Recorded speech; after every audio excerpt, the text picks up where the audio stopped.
রাধে রাধে বন্ধুরা, আজকে আমি গন্ধরাজ ঘি বানিয়ে দেখাবো। আপনারা দেখতে থাকুন। প্রথমে এই যে দুধ দুয়ে নিয়ে এসেছি, দিয়ে উনানে বসিয়ে দিয়েছি।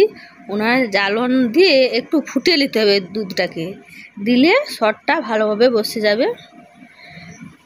দেখুন কি সুন্দর বসে গেছে। এবার অন্য একটা জামে ঢেলে নেব, ঢেলে ফ্রিজে রেখে দেবো 2 ঘন্টা মতো। 2 ঘন্টা পরে বের করে নিয়ে এসেছি। দেখুন কি সুন্দর সর অনেকগুলো পড়ে গেছে। এই সরটাকে উঠিয়ে রেখে দেব। বাটার করতে গেলে 2 দিনের বেশি রাখা যাবে না। এইভাবে ঘি উঠিয়ে রাখতে হবে। ঘি বানালে 4-6 দিন রাখতে পারেন। দিয়ে সরগুলোকে একটা কৌটা নিয়েছি। এই যে কৌটা খাঁচ কাটা আছে, এই রকম কৌটো নিতে হবে। দিয়ে কৌটোর মধ্যে হাফ সরগুলোকে ভরে দিলাম। দিয়ে এই যে দেখুন কি সুন্দর খাঁচ কাটা জারের মধ্যে আছে। এই খাঁচ কাটা থাকলে সুন্দর ঘিটাকে ঝিঁকিয়ে সরটাকে যত ঝিঁকাবে ততই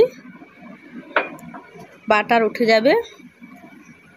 এইভাবে ঝেঁকিয়ে সুন্দর উপরে এই যে দেখুন কি সুন্দর পরিষ্কার হয়ে গেছে, মানে ঘি উঠে গেছে। আর একটা বড় জামের মধ্যে ঢেলে দেব।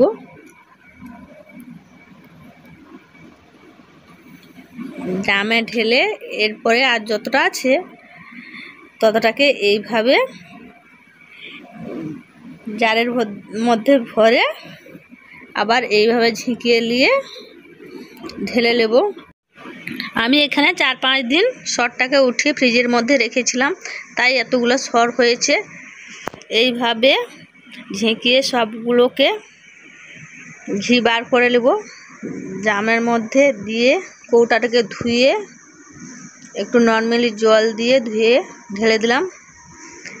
দিয়ে একটি মাজা বোতলে জল ফ্রিজের মধ্যে রেখেছিলাম। নর্মালি ফ্রিজে 2-4 ঘন্টা আগে রেখে দিতে হবে। তারপরে এই ঘিটার ওপরে দিয়ে দিলাম। দেখুন জলটা দেওয়ার সঙ্গে সঙ্গে সুন্দর উঠে গেছে। এটাকে আমরা নেউনি বলি।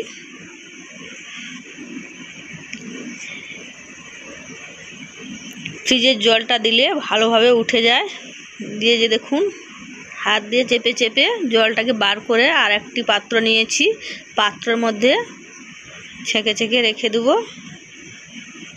যেটা ঘি সেটা উপরে উঠে যাবে আর নিচে চড়াটা পড়ে যাবে। কি সুন্দর সেন্ট। এইভাবে বাড়ির গায়ে দুধে ঘি করে আমরা রাখি।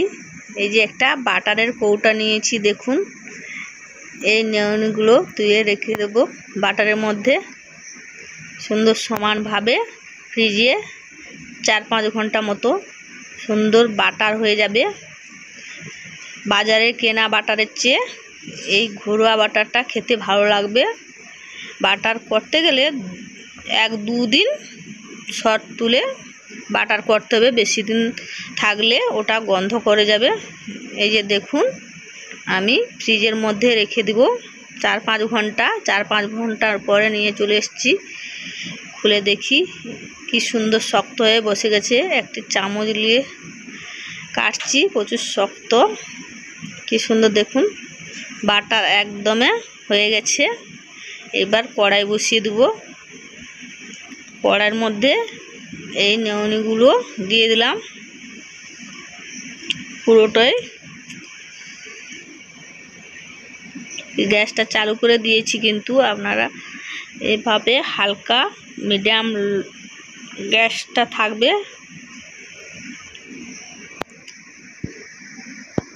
এইভাবে হালকা ফুটবে।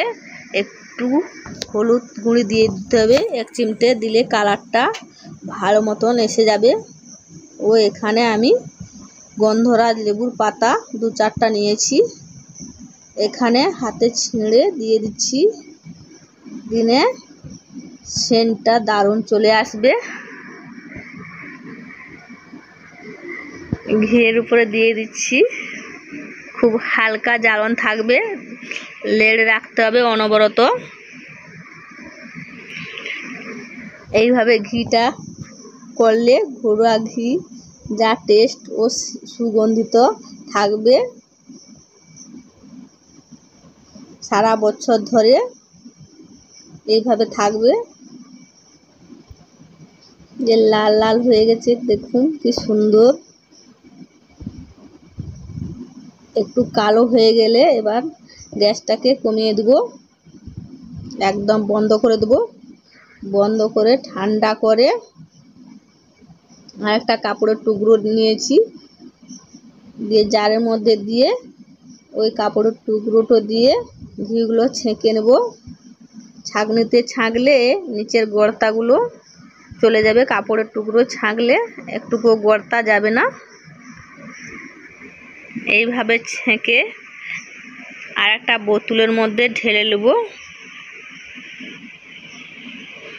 4-5 দিন শর্ত তুলে আমি এখানে এতটাই ঘি বানিয়েছি দেখুন। এইভাবে সারা বছর ঘি করে রেখে দিলে সারা বছর খাওয়াও হবে, বাজারে আর কিনতে যেতে হবে না। এইভাবে বাড়িতে ঘি বানিয়ে খেলে আর বাজারের কেনা ঘি খেতে ভালো লাগবে না। দেখুন বন্ধুরা, আমি সাজিয়ে গুছিয়ে কথা বলতে পারিনি, এমনভাবেই আমি বাড়িতে কথা বলি।